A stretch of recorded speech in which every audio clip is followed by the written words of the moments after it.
Hi everybody, I'm Dr. John Douillard. Welcome to LifeSpa.com, and today I want to talk about the Ayurvedic therapeutic benefits of drinking hot water. Garam pani, it's called in Hindi.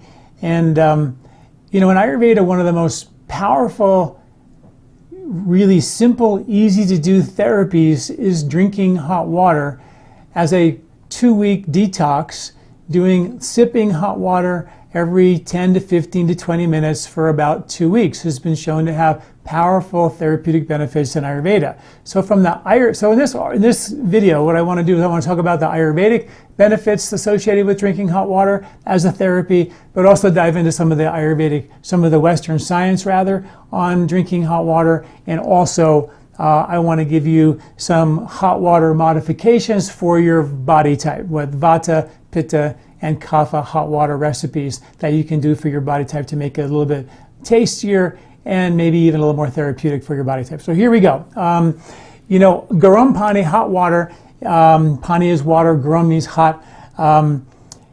Has the ability to really support healthy digestive function. That's been proven, as we'll talk about in the science as well.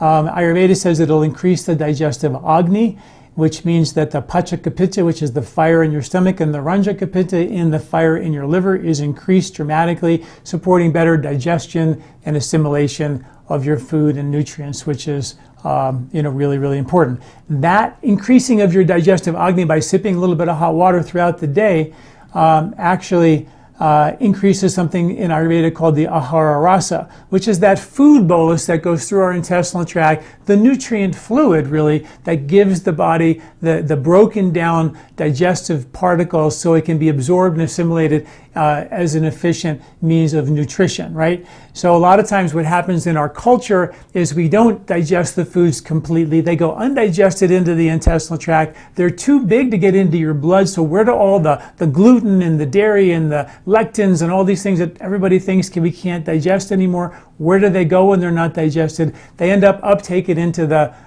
the lymphatic system, or what's called the rasa dhatu. That's why Ayurveda called it the ahara rasa, which is the food bolus. The beginning of the lymphatic system takes place on how well you digest your food in your stomach and your liver and your gallbladder and your duodenum, and how important that is. That is all supported, according to the sciences we'll see, by drinking hot water, which is kind of pretty cool.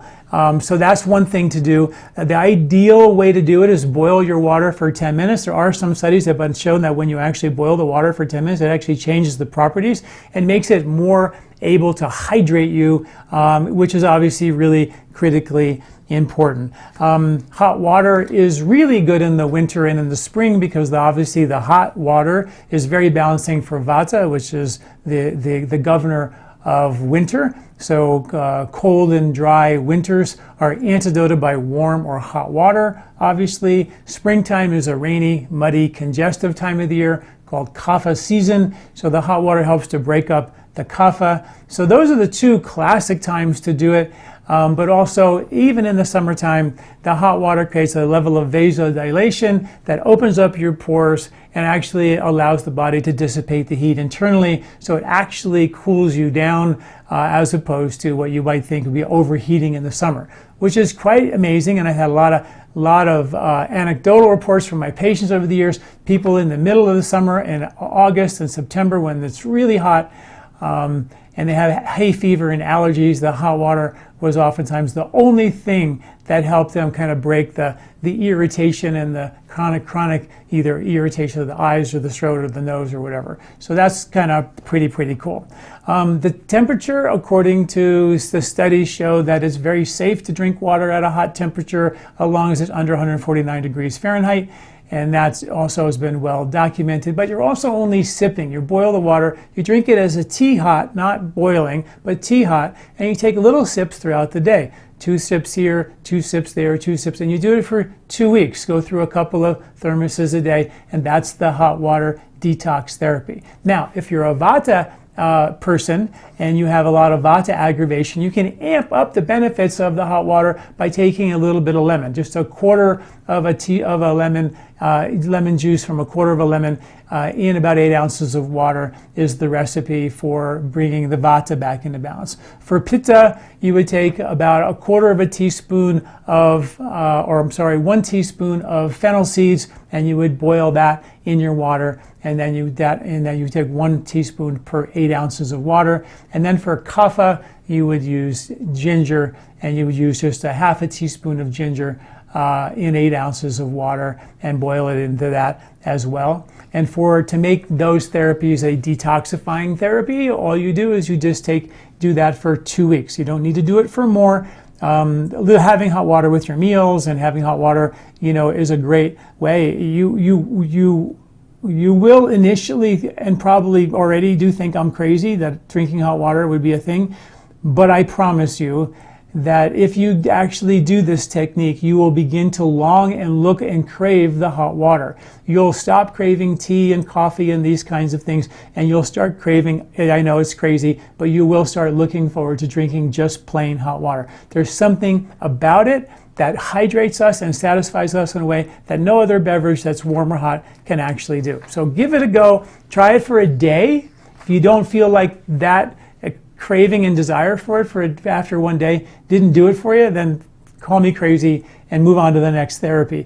Lots of Ayurveda therapies to choose from, but this one actually has been really amazing, and there's some really good science behind it as well. Studies show that the little cilia, they beat like 100 times per second inside your respiratory tract. Little finger-like projections that beat and move mucus off the intestinal tract. And studies show that when you drink hot water compared to drinking cold water or room temperature water, that those little cilia beat significantly faster, and they flush a lot of the mucus off your intestinal tract. Remember, your intestinal skin and your respiratory skin are made of mucous membranes, and those mucous membranes make mucus for a living. If they make too much or too little, if it's either too wet or too dry, your immune response is compromised. It has to be just right. So the hot water tends to increase the beating of these little cilia to increase the movement of mucus off your intestinal tract, plus hydrate you more efficiently as well. And right underneath the skin of your intestinal tract and your respiratory tract is the lymphatic system, which carries your immune system, which is 100% dependent on water and hydration.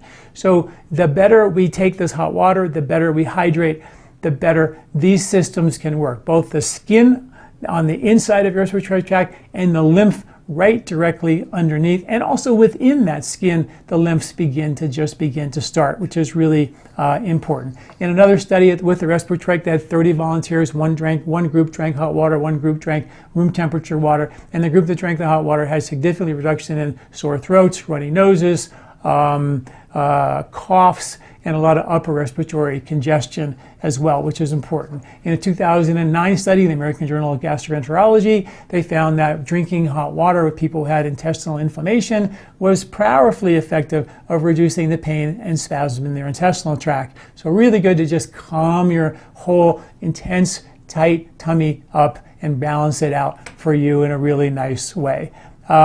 In a study in the Journal of Animals, found that I thought was really interesting. They gave one group, this was rabbits, but still they found that the rabbits, when they had cold water versus hot water, the rabbits that had the hot water had significantly better digestion, better assimilation, and significantly more beneficial bacteria in their gut than the ones who drank the cold water. In fact, the conclusion of the study was that they saw significantly more microbial diversity from the group that drank the warm or the hot water as well. One older study also showed that by drinking warm or hot water actually opened up the lower esophageal sphincter, which is that sphincter between your stomach and your esophagus, which can give you reflux and heartburn and GERD, and also sometimes people have a hard time swallowing. That's because that sphincter starts to break down, and that can cause real digestive problems as well. So there you have it. It's a simple technique, the 2-week therapy, sipping tea hot water that's been boiled for 10 minutes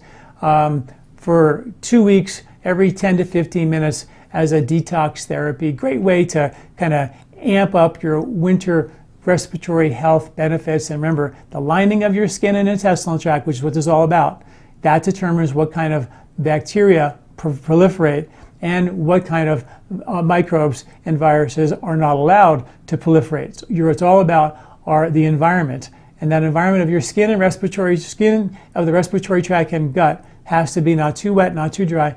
Like the three little bears, it's got to be just right. And this is one of those techniques to make that happen. Give it a go. Like I said, give it a go for just one day, sipping it every 15, 20 minutes. Carry a little thermos around with you, and you'll be shocked. By the end of that day, you'll be like, where is that hot water? I want to boil up another batch. All right, mark my words. Thanks for listening. I'll talk to you all next week. Thanks for listening.